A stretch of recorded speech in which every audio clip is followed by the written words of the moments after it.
Hello everyone, welcome back to Archangel RC. Today I want to bring your attention to the new RushFPV Solo Tank video transmitter, which is capable of up to 1.6 watts of output, although I've seen some people measure its actual output and it can go up to 1.9 watts, which puts it nicely in line with the AKK Dominator, which is rated at 2 watts, and although that one can vary from frequency to frequency, I would assume it runs at 2 watts for the frequency I am using, because the math supports it. If you want to learn more about it, you can check out this video of mine where I did a range test with it mounted in the MyFly Dream Crosswind Mini. I also have a few flights with the AKK X2 Ultimate running at 1.2 watts out to 23 to 24 kilometers, so we can safely say that I've got some experience with range on 5.8 GHz, and these can serve as benchmarks for the performance of this new Solo Tank VTX.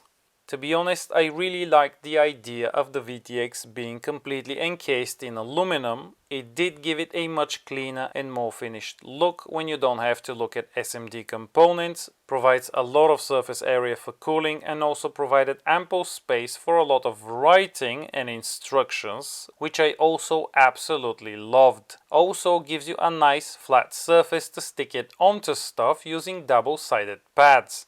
Just look at all this info on the back. It even tells you what type of connector it has, so you don't have to fret around looking it up and wondering what it is. This, more than the output power, is what drew me to these. They just looked very well made, and even has holes to easily mount a fan on it, I assume, and even though I haven't opened it up to have a look inside, I absolutely loved the exterior. Plus, I've been seeing RushFPV mentioned a lot lately, so thought it would be nice to give them a try as well and see how it does against the AKKs, of which I have tons now and have used them extensively. Also, and this is important for a number of reasons, really do appreciate there being two buttons on the Solo Tank, one for frequencies and bands and one for output power. Also, them sticking out of the side rather than the top or the bottom is also an advantage, because it makes it a lot easier to change something on the VTX once you mount it in the model, and let's say it is underneath a cover with cooling openings. Definitely beats a single button for all options type of solution, at least in my mind. So good thinking there as well. The video transmitter comes along with an MMCX to SMA adapter and an MMCX linear antenna and a cable, and comes in a pretty neat box along with some stickers and a user manual, which states that it has, and I quote, all channel power calibration, which I take it to mean that power output is consistent across all available channels, unlike what we've seen from the AKK, which would be pretty nice if true. It even has a 5V output at 600 milliamps for an FPV camera and a cooling fan, which can be convenient in certain situations and on smaller builds that can provide no other option for powering them. Now, the info on the back does mention that it needs constant airflow, and I do confirm that to be true. It does heat up even on the 25 mW output power option, so I can only assume it can get pretty toasty at the max power output, but also why I've mounted it where it can get plenty of cooling throughout the flight. Plane of choice for this test is the Aggressor, which itself was yet to be maidened, and I did think, given its name, that it will be up to the task of taking the Solo Tank to the edge of its abilities. Also, following the frustrating issues I've been having with interference when flying from within the city out to the only noteworthy place around here, the mountaintop, I decided to head out of the city to the rural flying spot, where I've also done most of my previous range tests from, and know for a fact there is no interference present. So, plane in hand, the video transmitter in it, mounted out on the wing to get it away from possible sources of interference and to give it a good and unobstructed view of the ground, I headed out there, hopeful that I will be breaking records. Set my antenna tracker up, using the same receiver and antenna that I've used for my previous flights. I also had the same Modo AKK Pagoda antenna attached to the Solo Tank as I had on the MyFly Dream Crosswind Mini during that 32-kilometer range test, just to keep as much stuff as possible the same between these flights, and then the only thing left to do was to throw the plane in the air, which I did. Ardioplane and auto takeoff on a maiden flight, totally rule. But following this is where the ruling ended. Turned out that the aggressor is anything but aggressive, especially so when speed was concerned. It just so happened that this day had 20 to 30 km/h winds at altitude, so once I headed out, against the wind of course, so I can at least not have to worry about the return, plane was advancing at a mere 20 to 30 km/h, much like the Zoch drift does in similar conditions, which was painfully slow. Equally as slow was the altitude gain. Despite that, I pushed forward and the image on my monitor remained ever so pristine and good looking, and if it wasn't for the bloody haze that you only go out of at 2200 meters above takeoff point, I would have had some nice view of the ground as well that would not have looked as if the camera was out of focus. But anyway, hardly the point of this video. Important thing is, image was making it back to the ground at max power output and was looking good. Kilometers kept piling on, and so until the 18th kilometer, where I thought it might be a good idea to turn around as the battery was getting kinda low. Good news is, even though there was some degradation in the image, there was no interference, no snow, no glitches, just a nice and crisp looking OSD info and a picture ruined by the haze below, but still a pretty nice shot from the HD recording. Now, it is becoming apparent that I will have to test this one on another plane that can reach further and can deal better with wind and speed. But right now this is the max out distance that I got, and even so I have to say that I'm pretty happy with how things were going and how good the image looked at that distance. It pretty much confirms that this video transmitter may indeed be outputting at around 1.6 watts for real. For comparison, I'm just going to arrange a few other DVRs from the aforementioned flights, and in addition a DVR from a flight at 600 milliwatts with an AKK X1P mounted on my XUAV Clouds back in April 2018. The Clouds is one of my favorite planes to this day, and 4 years later it is still in service and going strong. You can check it out here in my blog. Sadly, I don't have a habit of saving all of the DVR footage from flights. Most don't have any saved. I usually save some interesting bits or the furthest point in a flight, which is what is happening here. So other than the X1P's DVR, all the others are above 18 kilometers, but we can still estimate based on the level of degradation of the picture, which is clearly visible.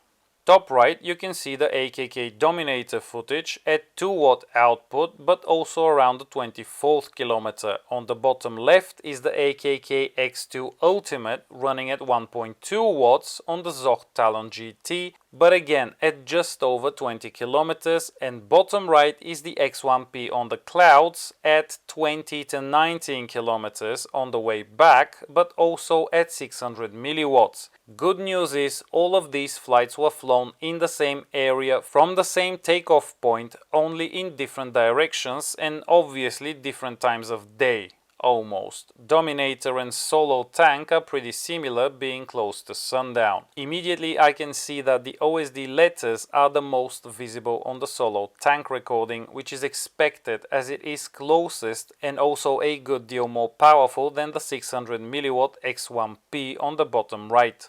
In terms of static in the footage, the Solo Tank does appear to have less than the others, but also normal given it is closest, with the 600 milliwatt X1P actually not that far behind. Between the Dominator and the Solo, the difference in the image is also in favor of the Solo, but given the difference in the amount of degradation and the difference in distance, and also taking into account how the Solo's image has degraded throughout the flight, I would have to say that it would probably look on par with the Dominator one at the same distance out. As for the X2 Ultimate at 1.2 watts, actually they're pretty close, but also the difference in distance is smaller and brighter conditions do hide the static a bit better because it gets mixed in with the camera footage colors. But again, it is at a state that I would expect the Solo to be at that distance. If we assume the Solo is 1.6 watts exactly and the X2 Ultimate is 1.2 watts exactly, that is a pretty marginal difference in terms of achievable range, all else being the same. As a comparison, jumping up from 1.2 watts to 2 watts on the Dominator resulted in a mere 6 to 7 kilometers range increase, which is expected because this is what the math said would happen. In order to double the distance, you need to increase output 4 times. 1.2 watts got me out to around 25 kilometers, so for 50 kilometers that would have required a close to 5 watt output or 3.8 watts more. 0.8 watts more only gives you 6 to 7 kilometers, which is again a very good result actually. So 1.2 watts to 1.6 watts, you'd see maybe 2 to 3 kilometers difference at best, unless the Solo's outputting at 1.9 watts in reality, as was measured by somebody, at which point you will see 5 to 6 kilometer difference, but that would also be highly dependent on antennas used, location, close by interference sources, whether you're using an antenna tracker or not, and so on and so on. So keep in mind, I am talking about my specific gear in that specific location, but the math is the same regardless, just the resulting values will be different. Another major difference that I can see in the Solo Tank footage compared to both the X2 Ultimate and the X1P is the amount of interference coming in from the power source. If you look closer, you will see that the static in the recordings of these two video transmitters is sort of arranged into lines, not random dots like it is on the top two. I am thinking this may be caused by insufficient filtering in the video transmitter itself, although this is not really a hindrance and doesn't affect the range as far as I've been able to see, but it is there nonetheless and is absent from the Solo Tanks and the Dominator's recordings. I can't really speak for the Dominator too much in that regard because I've only ever used it on the Crosswind Mini, which is running the MyFly Dream Crosshair Autopilot, which I would assume has pretty good filtering on the output powering the video transmitter, so maybe AKK improved their filtering. Maybe it is just getting cleaner power from the crosshair, maybe both. Fact is, no interference and there are randomized static dots all over the screen. On the Solo, I also cannot see any indication of interference coming in from the power source, and indeed they do claim in the manual that it has high voltage dual power filtering, so it seems it may be doing a good job in this regard. Easiest way to tell is at takeoff. Note these artifacts against the blue sky just before the motor has been throttled up. They appear to move around in a certain pattern, and a few seconds later, with 90% throttle applied, there is no change in their pattern, direction, movement or anything else that would suggest even a tiny bit of interference is making it in through those filters. At least not to the video transmitter, that is. I am glad at least the Solo does a pretty good job of it, so at least for now, what RushFPV claim about it does reflect reality as far as my tests and experience with it go. Other people may get different results based on a variety of factors, but these are mine, so in the end my opinion is based on them. And with that said, the Solo Tank is shaping up to be a really worthy opponent to the AKK video transmitters, and I would assume in general a pretty worthy contender for top dog amongst these devices. Personally, I've been super happy with the simplicity of use, setup, and most of all, its performance based on what I've seen so far, and you can rest assured that I will do more tests and share those results as well. We'll put it neck to neck with another plane sporting an AKK video transmitter in the same day, in the same location, in the same direction, with the same antenna, and hopefully out to the same distance, which will provide a much more accurate idea of the differences, if any. But even with the aforepresented comparisons, I am super happy with the results and can only say a job well done to RushFPV. I would definitely like to see more products done this way. As for the Aggressor, I will have a review of it soon as well, both on YouTube and in my blog, so make sure you subscribe here if you haven't already and click the bell icon so you can be notified when I upload that video. Might as well like and share if you think this video is any good and useful. Also, you are invited to go check out my blog even now for a good deal of written reviews with tons of additional info and detailed images.